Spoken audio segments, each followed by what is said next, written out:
Mari kita berdoa. Sebab Engkau Allah yang Maha Kuasa, yang mengontrol alam semesta ini, yang mengontrol terbit dan terbenamnya matahari dan semua ciptaan-Mu yang lain. Kami mau tunduk di hadapan-Mu pada saat ini, mengakui bahwa Engkaulah yang menyebabkan kami hidup dan yang membuat kami berada hari ini seperti hari ini. Terpujilah nama-Mu ya Tuhan. Dan biarlah Tuhan memberikan kami kerinduan yang luar biasa di dalam hati kami untuk mengenal Allah yang mungkin tak terselami itu. Sehingga cinta kami kepadamu terus bertumbuh dan kami memahami apa arti hidup kami di dunia ini. Berbicaralah kepada kami pada pagi hari ini ya Tuhan. Nyatakan isi hati-Mu, penuhi hati kami yang merindukan Tuhan. Pakai hamba-Mu yang sudah mempersiapkan semuanya ini, biarlah hanya firman-Mu dan kuasa kasih-Mu yang ternyata pada kami pada pagi hari ini. Demi Yesus Kristus Tuhan kami yang hidup, kami sudah berdoa. Amin. Shalom Bapak Ibu yang terkasih. Senang sekali kita boleh beribadah bersama pada hari ini di minggu pertama. Mari kita sama-sama buka firman Tuhan dari Injil Markus pasal yang keempat ayat yang ke-35 sampai ayat 41. Saya akan membacakan buat Bapak Ibu sekalian dan Bapak Ibu bisa perhatikan di dalam Alkitab masing-masing. Markus, Injil Markus pasal yang keempat ayat 35 sampai 41. Angin ribut diredakan. Pada hari itu menjelang malam, Yesus berkata kepada mereka, "Marilah kita bertolak ke seberang." Mereka meninggalkan orang banyak itu lalu bertolak bersama Yesus yang sudah ada dalam perahu dan perahu-perahu lain menyertai Dia. Lalu mengamuklah topan yang dahsyat sekali dan ombak menyembur masuk ke dalam perahu sehingga perahu itu mulai penuh dengan air. Yesus sedang tidur di buritan memakai bantal. Lalu murid-muridnya membangunkan Dia dan berkata kepadanya, "Guru, tidak pedulikah engkau kalau kita binasa?" Ia pun bangun menghardik angin itu dan berkata kepada danau itu, "Diam, tenanglah." Lalu angin itu reda dan danau itu menjadi teduh sekali. Lalu Ia berkata kepada mereka, "Mengapa kamu ketakutan? Belumkah kamu percaya?" Mereka menjadi sangat takut dan berkata seorang kepada yang lain, "Siapa sebenarnya orang ini sehingga angin dan danau pun taat kepadanya?" Sampai demikian bacaan firman Tuhan. Bapak Ibu yang terkasih di dalam Tuhan Yesus, kita akan belajar 4 hal ya dari bacaan dari kisah Tuhan Yesus pada pagi hari ini. Pertama, kita akan belajar tentang bagaimana atau apa dunia yang sudah jatuh dalam dosa yang kita tinggali ini. Yang kedua, kita akan belajar siapa manusia, siapakah kita yang sudah jatuh dalam dosa dan tinggal di dalam dunia ini. Lalu yang keempat, kita akan melihat siapakah Tuhan Yesus itu. Dan yang keempat dan yang terakhir, kita akan melihat bagaimana proses pengudusan, pembentukan yang memiliki identitas sebagai pengikut Kristus itu terbentuk dalam kehidupan kita. Nah Bapak Ibu yang terkasih di dalam Tuhan Yesus, Yesus mengajak kita di dalam bacaan kita pada pagi hari ayat 35, Dia mengajak murid-muridnya untuk menyeberang. Dan untuk menyeberang itu berarti harus melewati danau Galilea. Dan itu mau mengatakan kepada kita bahwa Tuhan Yesus mengajak kita untuk melihat seperti apakah dunia yang kita tinggali pada saat ini. Setiap kita ketika kita mengikuti Tuhan Yesus, kita memiliki satu pandangan bahwa hidup itu akan aman, akan tentram, akan damai. Dan oleh karena itulah maka kita ketika kita misalnya mulai membuka usaha, mau menikah, atau melakukan sesuatu hal yang sangat signifikan buat kita, kita berdoa terlebih dahulu supaya apa? Semuanya lancar, semuanya baik, semuanya memberikan berkat buat kita semua. Tetapi apakah seperti itu yang terjadi? Kita sangat tahu juga bahwa walaupun kita sudah berubah, di dalam keluarga banyak sekali terjadi pertengkaran. Suami tidak mengerti istri, istri tidak mengerti suami, pengasuhan anak yang salah. Apakah itu berarti doa kita minta penyertaan Tuhan memberkati keluarga kita itu tidak terjadi? Nah, bacaan pada pagi hari ini mengajarkan kepada kita Bapak Ibu yang terkasih bahwa ketika Tuhan Yesus mengajak kita, itu bukan berarti bahwa hidup kita akan aman-aman saja. Mengikuti Yesus bukan berarti bahwa tidak akan ada masalah sama sekali dalam hidup kita. Kita akan mengalami hal yang sama yang terjadi dengan orang-orang lain yang juga tidak percaya kepada Yesus Kristus. Kita akan mengalami kelaparan, kita kesakitan, pertengkaran, gagal, rugi, dan seterusnya. Dan itu berarti apa Bapak Ibu yang terkasih? Bahwa Tuhan Yesus membawa kita kepada sebuah dunia yang seharusnya kita lihat. Bahwa dunia itu seperti itu, bahwa tempat tinggal kita itu seperti ini.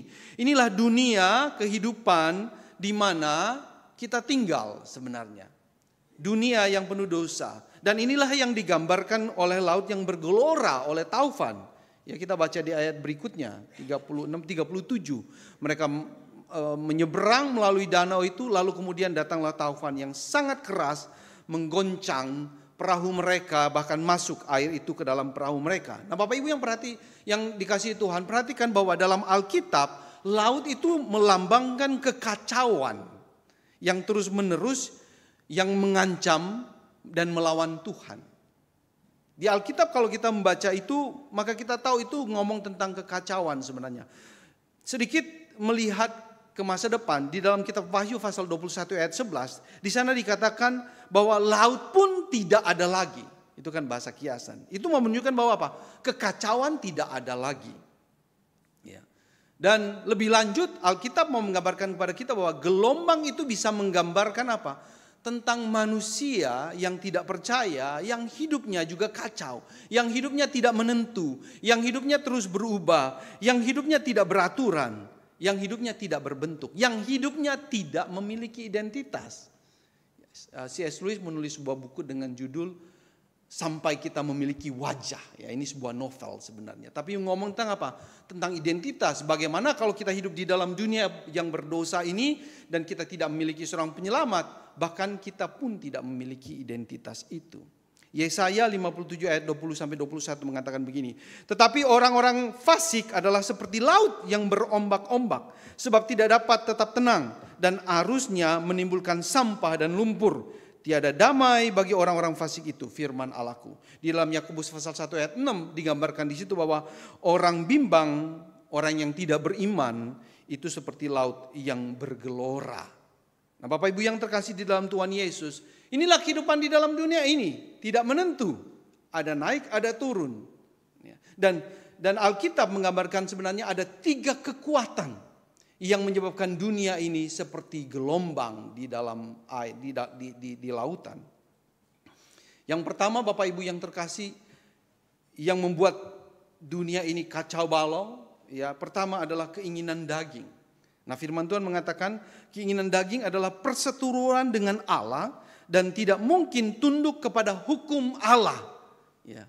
Jadi jelas di sini Bapak Ibu yang terkasih, ketika kita tidak tunduk kepada firman Tuhan, itu keinginan daging. Pemberontakan berarti, ya. Keinginan daging hanya memimpin kepada perpecahan. Keinginan daging hanya memimpin kepada pertikaian, persaingan, iri hati, kemarahan, dan seterusnya. Galatia pasal 5 ayat 19-21 menulis keinginan daging itu seperti apa. Bapak Ibu bisa melihat lebih lanjutnya. Nah, Bapak Ibu yang terkasih di dalam Tuhan, minggu lalu saya nggak tahu Bapak Ibu dengar nggak berita viral tentang pertikaian 2 gereja, ya, di Jakarta Timur, merebut gedung gereja, ya sampai nyaris seperti terjadi penganiayaan, ya. Jadi gedungnya dilempar dan semuanya gitu, ya. Di dalam grup misi kita ada pengurus yang sangat keras, ya, mengutuk perbuatan ini, ya. Karena apa? Yang terjadi karena sesama orang Kristen, ya, bahkan pemimpin Kristen. Nah, ini contoh sebenarnya, maafkan saya karena contoh dari dalam, ya. Ini otokritik buat kita semua.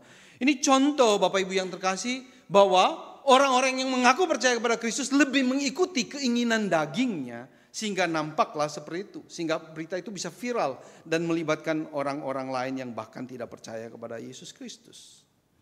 Ya.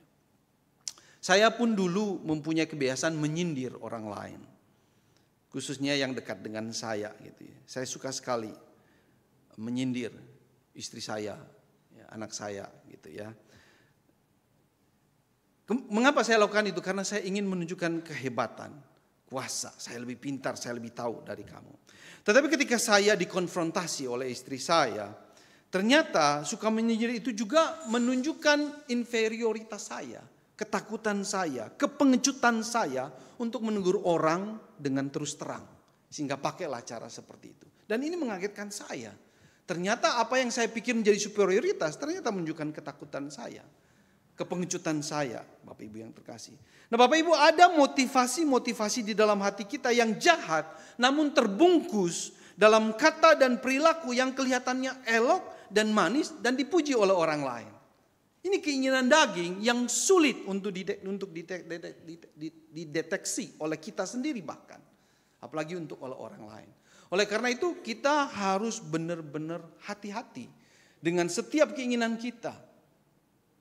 Belum tentu apa yang kita inginkan itu baik dan benar sesuai dengan keinginan Tuhan. Itu yang pertama yang membuat kacau dunia ini. Kekuatan yang kedua adalah dunia. Dunia yang dimasukkan di sini adalah sistem nilai, budaya, dan perilaku-perilaku, kebiasaan-kebiasaan yang bertentangan dengan prinsip-prinsip firman Tuhan. Nah Bapak Ibu yang terkasih, sebuah contoh. Beberapa waktu yang lalu saya ngobrol dengan pasangan muda yang akan menikah. Ketika kami bicara tentang rencana memiliki anak, gitu ya, mereka kemudian bilang mereka memutuskan untuk menunggu. Sampai berapa lama? Ya nggak tahu gitu ya. Saya bilang kenapa menunggu? Lalu mereka bilang begini, tuntutan dunia saat ini sangat tinggi, terlalu tinggi tuntutan dunia saat ini, sehingga itu bisa membuat kesulitan buat kami dan juga buat anak kami nanti. Yang mereka maksudkan tuntutan itu adalah biaya-biaya hidup yang semakin tinggi untuk merawat anak dan juga untuk sekolah anak nantinya. Nah Bapak Ibu yang terkasih di dalam Tuhan Yesus, dunia, ya dari contoh ini, dunia membangun sebuah sistem di mana untuk mendapatkan pengakuan dan kelayakan, kita harus hidup sesuai dengan standar dunia ini. Dan itu berarti apa? Income dengan level tertentu. Baru kamu dianggap layak, baru kamu diakui, baru kamu merasa, oh inilah hidup yang layak itu. Standar dunia. Dunia membangun sistem berdasarkan materialisme. Ya. Makin banyak materimu, makin diakui, makin layak kita merasa hidup ini. Dunia membangun sistem berdasarkan kedudukan. Ya. Berdasarkan kesenangan. Dunia membangun sistem berdasarkan kedudukan, berdasarkan kesenangan. Makin tinggi kedudukanmu, makin engkau merasa percaya diri. Makin banyak hiburan yang bisa engkau nikmati, engkau merasa lebih sukses daripada orang lain. Di sisi lain Bapak Ibu yang terkasih, dunia ini tidak mengenal belas kasihan. Minggu lalu saya melihat di Instagram ya sebuah foto di daerah saya di Labuan Bajo ya, di mana ada bapak dan dua anaknya itu di laut gitu ya, kapal mereka terbalik gitu ya, dan mereka hanya berpegang pada ya serpihan kapal mereka begitu ya. Di foto itu mereka berpegang di situ gitu ya, dan orang yang mengomentar di situ bilang gini, nggak ada yang menolong gitu, bahkan yang membuat foto itu pun habis foto dia lewat aja, nggak ada yang menolong. Sampai kemudian ada satu speedboat yang datang untuk menolong. Saya ketika melihat foto itu hati saya sedih sekali. Saya bilang nggak ada belas kasihan lagi gitu ya. Justru buat foto ya, orang yang mengalami musibah dibuat foto gitu, tapi nggak ada yang menolong. Dunia semakin tidak berbelas kasihan. Kecuali kita dianggap layak ya, berprestasi lah, punya koneksi dan semuanya. Itu sistem dunia ini Bapak Ibu yang terkasih. Dan kita hidup di dalam dunia seperti ini yang menuntut kita untuk tidak berbelas kasihan. Kalau kamu mau naik ya, kalau kamu mau mencapai kesuksesan, materialistik, hedonisme, ini dunia yang kita tinggali.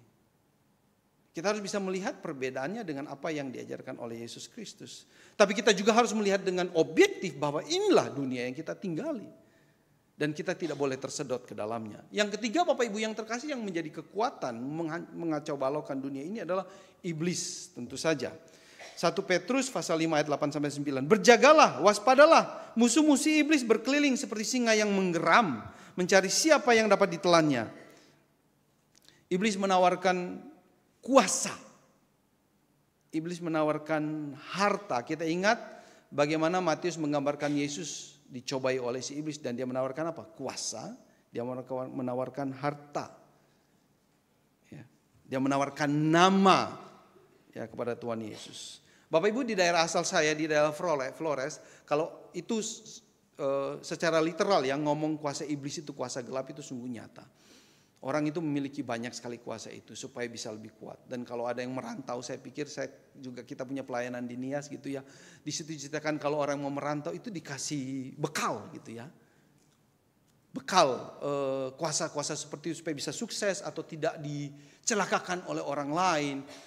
Kelihatan baik dan seterusnya Bapak Ibu yang terkasih. Ini kuasa iblis sangat nyata di dalam kehidupan kita. Dan iblis yang nyata seperti itu yang kita sering dengar ada doa pengusiran dan seterusnya.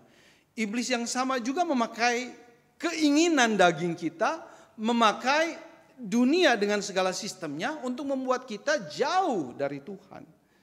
Iblis menggunakan segala cara, termasuk memanipulasi keinginan-keinginan daging kita, memanipulasi sistem atau menciptakan sistem-sistem dunia ini yang membuat kita semakin tidak percaya kepada Allah dan firman-Nya. Karya teragung dari iblis adalah dosa, membuat manusia memberontak kepada Allah. Itu karyanya yang paling agung.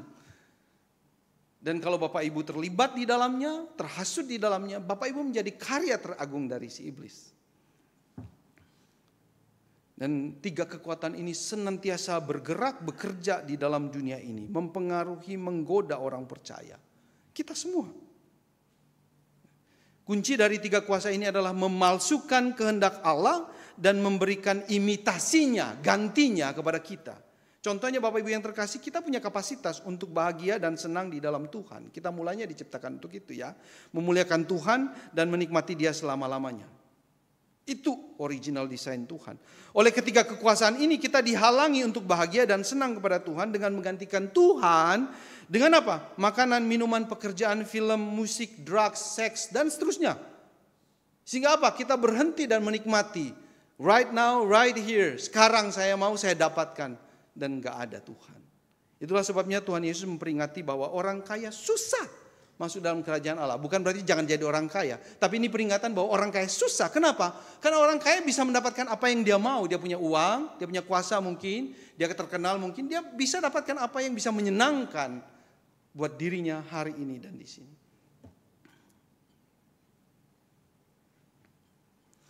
Namun Bapak Ibu yang terkasih, akibat hidup seperti ini, akibat tinggal di dalam dunia seperti ini, kalau kita ikut arus seperti ini, kalau kita hidup mengalir seperti air di dalam dunia ini, maka kita akan hidup seperti gelombang di dalam lautan yang tidak menentu. Karena semua yang ada di dalam dunia ini tidak bisa dijadikan pegangan. Enggak bisa dijadikan pegangan. Tidak ada yang bisa kokoh kuat. Semua yang di dunia ini hari ini ada, besok akan hilang. Dan kalau kita berpegang pada semuanya ini sebagai sesuatu yang kokoh, sebagai satu pegangan hidup, maka suatu hari nanti kita kehilangan pegangan dan makin kacau hidup kita. Seperti gelombang itu sendiri. Yang kacau, yang bingung, tiada identitas, nggak ada bentuknya. Kita kan menjadi seperti itu. Kalau kita terus mengikuti keinginan dunia ini, hidup di dunia ini. Dan itulah sebenarnya manusia yang berdosa. Itulah siapa kita mulanya. Dan ini yang digambarkan di dalam ayat 38. Ya, Yesus sedang tidur di buritan memakai bantal, lalu murid-muridnya membangunkan dia dan berkata kepadanya, "Guru, tidak pedulikah engkau kalau kita binasa?" Yesus dibilang tidak peduli. "Guru, engkau tidak peduli kalau kita binasa." Menyalahkan di sana ya, menyalahkan Allah, menyalahkan Tuhan Yesus. Itu adalah sebuah kecenderungan yang sudah dimulai sejak Adam dan Hawa. Adam menyalahkan Allah karena apa? Karena memberikan Hawa. Kenapa harus Hawa yang disalahkan? Kenapa Allah yang harus memberikan Hawa? Karena Hawa yang menyebabkan Adam berdosa makan buah itu kan. Lalu Adam menyalahkan, kamu sih yang kasih Hawa. Kalau kamu nggak kasih nggak akan terjadi seperti ini.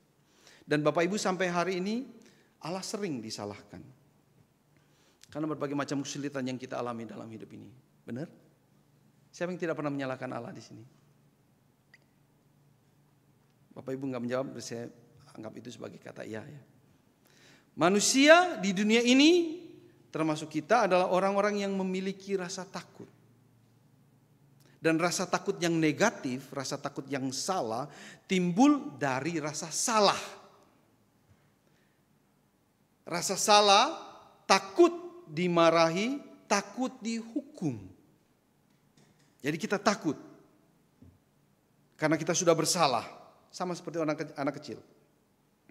Rasa takut yang negatif ini timbul sejak kapan? Ya sejak manusia berdosa, sejak Adam dan Hawa, Bapak Ibu yang terkasih. Adam dan Hawa ketakutan dan menyembunyikan diri mereka karena mereka sudah melanggar perintah Tuhan. Takut dimarahi, takut dihukum oleh Tuhan. Timbullah rasa takut itu. Dari sini kita tahu bahwa di dalam hati kita sebenarnya ada rasa bersalah. Kita mau mengakuinya atau tidak, ada rasa bersalah. Bagaimana saya tahu? Ya kita selalu membenarkan diri kita dan menyalahkan orang lain untuk itu. Jadi kemudian mekanisme pembenaran diri dan menyalahkan orang lain itu kemudian dikembangkan. Titik mulanya apa? Karena rasa bersalah dan rasa takut yang menyebabkan rasa takut. Dan dengan demikianlah kemudian dunia ini mengembangkan kebiasaan seperti ini, Bapak Ibu. Akarnya adalah dosa, melanggar perintah Tuhan sebenarnya. Akarnya di sana. Jadi di dalam hati kita yang terdalam sebenarnya kita punya kita merasa bersalah karena kita sudah berdosa, kita tidak mengakuinya, lalu kemudian kita untuk tidak mengakuinya kita membenarkan diri, dan untuk membenarkan diri kita menyalahkan orang lain dan termasuk Tuhan yang kita salahkan. Dan kebiasaan ini kita anggap sebagai hal yang biasa saja. Kita telat, kita membenarkan dengan berbagai macam alasan. Kita gagal, kita salah, kita berkhianat, kita menipu, dan semuanya kita punya cara untuk membenarkan diri kita dan menyalahkan orang lain. Sampai satu titik nanti kita tidak bisa membenarkan diri kita kembali. Kapan? Pada waktu penghakiman terakhir, ketika semuanya terbuka di hadapan kita, baik motif kita semuanya terbuka, mulut kita terkatup. Karena Tuhan membukakan semuanya. Enggak ada lagi waktu untuk membenarkan diri. Enggak ada alasan lagi karena semuanya terbuka. Nah inilah kita Bapak Ibu yang terkasih. Inilah manusia yang berdosa, yang hidup di dalam dunia yang berdosa.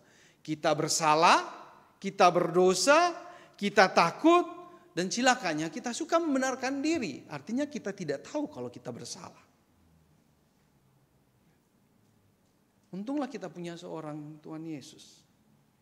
Walaupun permintaan para murid disertai tuduhan, engkau tidak peduli, Tuhan Yesus tetap bangun.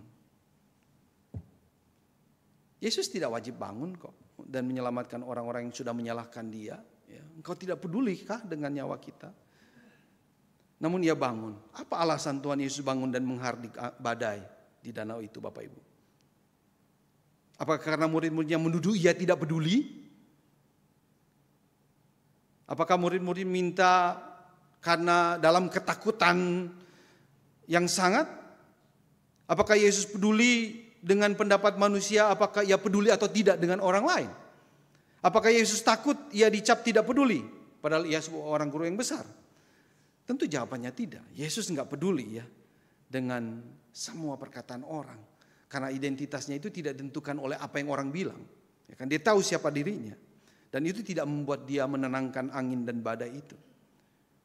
Yesus tidak peduli dengan semuanya itu. Ia menenangkan badai untuk menyatakan siapa dia sebenarnya. Dan kita harus melihat itu. Bapak Ibu yang terkasih, dia adalah Allah yang penuh kasih, yang peduli, tapi juga dia adalah Allah yang maha kuasa. Dua hal penting yang perlu kita ingat sepanjang hidup kita. Dia adalah Allah yang penuh kasih, peduli, dan dia adalah Allah yang penuh kuasa. Dia adalah Allah yang mengontrol semua kuasa di dunia ini, yang bisa menenangkan kekacauan yang terjadi di dalam hidup kita oleh karena dunia ini, di dalam dunia ini. Nah, kita tahu di dalam kesempatan yang lain ada cerita bagaimana Tuhan Yesus berjalan di atas air, bukan?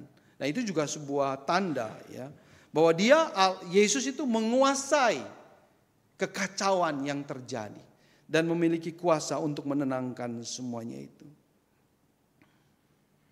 Jadi ketika Yesus menenangkan badai itu, terlepas tidak peduli dengan apa tuduhan murid-muridnya, dia menunjukkan bahwa dia adalah Allah yang bisa mengubah kekacauan, ketidakadabentukan, ketiadaan identitas, ketiadaan wajah itu menjadi sebuah image, ya gambar dia sendiri. Yesus bangun dan menghardik badai dan danau yang bergolak, melambangkan kebangkitannya. Bapak Ibu yang terkasih, dari alam maut yang mengalahkan kuasa maut itu. Ya, 3 kuasa tadi itu ya. Keinginan daging, dunia dan iblis yang menyebabkan dunia ini kacau balau. Yesus bangkit sebagai tanda bahwa kekacauan sudah dikalahkan. Setiap orang yang percaya kepada Tuhan Yesus dapat hidup tenang dan damai dan memiliki kepastian akan siapa dirinya. Tidak lagi dipengaruhi oleh gelombang dunia ini yang tidak menentu. Kita punya tujuan hidup ini, punya pegangan yang kuat. Sehingga walaupun kita berada di dalam gelombang dunia ini, kita tidak akan terjatuh. Kebangkitan Yesus dari kematian menandakan keadilan Allah sudah ditegakkan dan pemerintahan kasih-Nya dinyatakan. Keadilan Allah sudah ditegakkan karena hukuman atas dosa-dosa terhadap kita sudah dijatuhkan. Kasih Allah dinyatakan dengan menjadikan kita anak-anak-Nya. Ini keadilan dan belas kasihan Tuhan yang dinyatakan kepada kita, Bapak Ibu yang terkasih.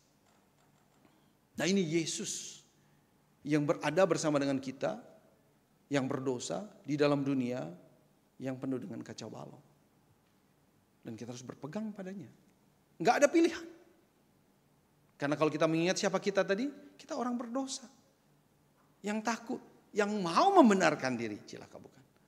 Mau berpegang pada apa? Mau berpegang pada dunia yang tidak menentu. Kita hanya bisa berpegang pada Tuhan Yesus. Yang sudah membuktikan dia sudah bangkit dan mengalahkan setiap kekacauan yang terjadi, setiap chaos yang terjadi dalam hidup kita. Terakhir, bagaimana Yesus mengubah kita dengan anugerahnya? Ada 2 dalam bacaan kita, ada 2 Bapak Ibu yang terkasih. Pertama, proses menjadi semakin sadar akan ketidakpercayaan kita, nomor 1. Yang kedua, kita terus menjalani proses menjadi semakin sadar akan kebesaran dan kasih Tuhan Yesus. Ayat 40. Ya. Lalu ia berkata kepada mereka, mengapa kamu ketakutan dan mengapa kamu ketakutan? Belumkah kamu percaya? Ya, proses melihat ke dalam. Mereka menjadi sangat takut dan berkata seorang kepada yang lain, siapa sebenarnya orang ini? Sehingga angin dan danau pun taat kepadanya. Ya, proses untuk melihat siapa sebenarnya Tuhan Yesus. Proses semakin sadar akan ketidakpercayaan kita, Bapak Ibu yang terkasih, ditandai dengan ketakutan yang semakin positif sebenarnya. Saya tahu kita tidak mungkin tidak takut dalam hidup ini, ya. Tapi ketakutan yang benar adalah ketakutan kepada Tuhan, bukan kepada dunia ini, bukan kepada hukuman, ya. 1 Yohanes pasal 4 ayat 18, di dalam kasih tidak ada ketakutan, ya. Kasih yang sempurna melenyapkan ketakutan, sebab ketakutan mengandung hukuman. Dan barang siapa takut, ia tidak sempurna di dalam kasih.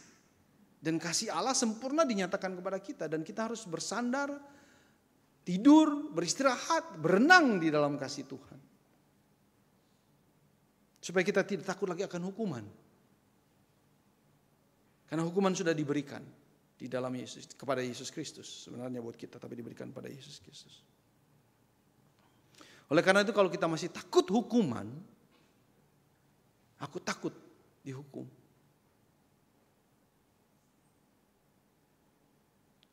Maka itu berarti kita mesti menambah kepercayaan kita.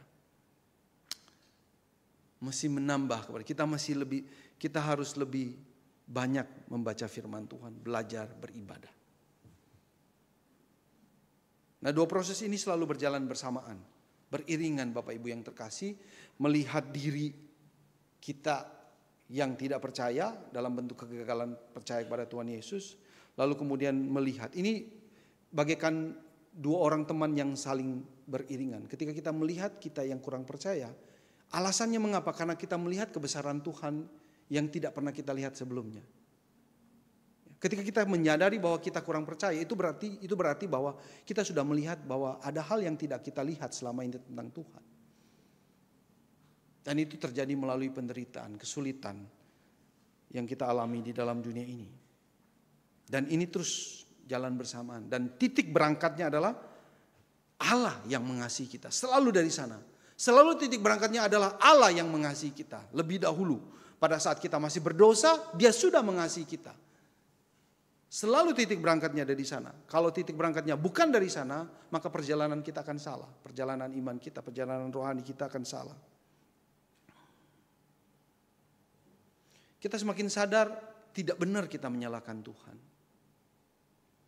Seperti yang saya bilang tadi pertama. Tidak benar kita menyalahkan Tuhan.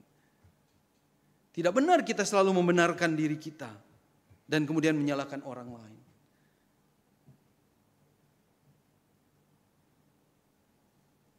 Nah, Bapak Ibu yang terkasih di dalam Tuhan Yesus, John Bunyan di dalam autobiografinya yang singkat ya, yang berjudul Anugerah Terbesar buat orang yang berdosa. Ya, kira kurang lebih begitu ya judulnya. Dia menulis ya keuntungan dari cobaan, keuntungan dari penderitaan yang kita alami di dalam dunia ini sebagai orang percaya. Dan saya pikir itu hal yang penting yang perlu kita lihat. Dia katakan begini, keuntungan yang pertama, jiwa saya memiliki kepekaan yang ajaib dan tak henti-hentinya terhadap berkat dan kemuliaan Allah dan terhadap anaknya yang kekasih. Jadi ketika kita melewati cobaan dalam hidup ini karena tuntunan Tuhan Yesus, hasilnya karena kita tinggal di dalam dunia seperti ini adalah jiwa kita tak henti-hentinya semakin peka terhadap berkat dari Allah dan kasih dari Yesus Kristus.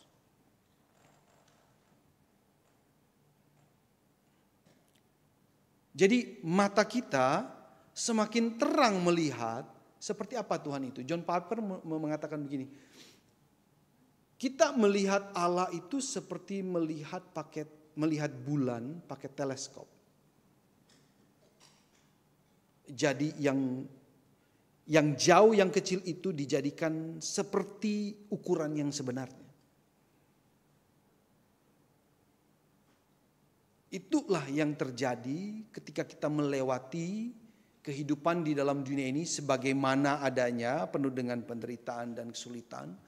Nah, hasilnya nanti kita akan melihat Allah semakin seru, semakin seperti ukuran sebenarnya. Allah yang seobjektif mungkin, bukan lagi Allah menurut saya, tapi Allah yang seperti digambarkan oleh firman Tuhan. Dan yang kedua, John Bunyan katakan hasil dari cobaan itu adalah saya semakin dicelikkan terhadap wujud dari janji-janji firman Tuhan.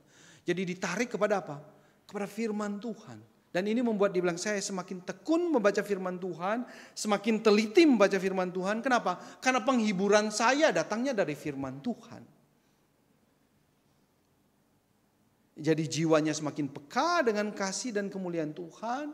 Yang kedua, dia semakin dicelikkan terhadap firman Tuhan. Wujudnya. Janji-janji yang ada dalam firman Tuhan menjadi jawaban dari apa? Dari goncangan-goncangan, kekacauan-kekacauan yang kita alami di dalam dunia ini. Nah, ini hasilnya, hasil prosesnya harus menuju ke sini Bapak Ibu yang terkasih. Kita semakin sadar, kita memang orang yang tidak percaya. Dan yang kedua, kita semakin melihat Tuhan kita sebagaimana Dia seharusnya. Dan itu menjadi panggilan kita sepanjang hidup kita, Bapak Ibu yang terkasih. Walaupun pengalaman hidup kita di dalam dunia ini seperti gelombang di lautan, tapi itu tidak akan menjadi sia-sia. Dan kita tidak akan ikut bergoncang dan kemudian kolaps. Enggak. Kenapa? Yang memegang kendali adalah Tuhan Yesus, bukan kita. Itulah artinya kita katakan kita percaya kepada Tuhan Yesus. Pengalaman-pengalaman yang buruk yang sering membuat kita merintih dan menderita dapat diubah menjadi emas permata yang membuat mata batin kita semakin jelas melihat kuasa dan kasih Yesus. Dan melihat kelemahan dan kerentanan kita sendiri. Oleh karena itu enggak ada jalan lain. Kita harus percaya kepada Yesus Kristus. All in or all out. Istilahnya. Percaya, saya hanya mau percaya kepada Yesus atau tidak sama sekali. Keselamatan berbicara seperti itu. Bukan abu-abu. Bukan ya mungkin 50%. Enggak, 100%. Di dalam ikut atau 100% enggak. Karena kalau kita setengah-setengah, kita akan kacau balau seperti dunia ini. Tapi kalau kita all in 100% ikut Yesus, maka kita akan memiliki kehidupan yang kokoh dan kuat. Memiliki tujuan yang jelas, memiliki identitas yang jelas. Dan perjalanan hidup ini harus diwarnai paling tidak oleh dua hal ini. Proses semakin sadar akan ketidakpercayaan kita, dan proses menjadi semakin sadar akan kebesaran dan kasih Tuhan. Itu yang perlu kita ukur.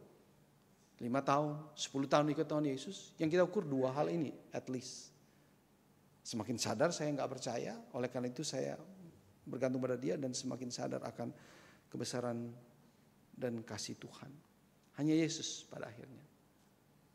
Ada sebuah lagu dulu gitu ya, berjudul Di Tengah Ombak. Mungkin Bapak Ibu udah tahu ya. Saya nggak ada teksnya nggak? Ada ya. Bisa nggak gitu? Kita mau nyanyi, kita mengingat bahwa memang hidup ini seperti ombak di tengah lautan yang tidak menentu gitu ya. Tetapi ada Yesus yang memperhatikan kita. Kita yang sudah rusak dibetulkan dengan penuh kasih sayang. Kita akan nyanyikan lagu ini bersama-sama Bapak Ibu yang terkasih. Kita mau ambil komitmen kembali. Hanya Yesus yang menjadi kekuatan dalam hidup saya.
Kami bersyukur memiliki Allah penyelamat seperti Engkau yang terlibat di dalam kehidupan kami, yang ikut masuk di dalam perahu kehidupan kami, sehingga kami tidak merasa sendiri lagi.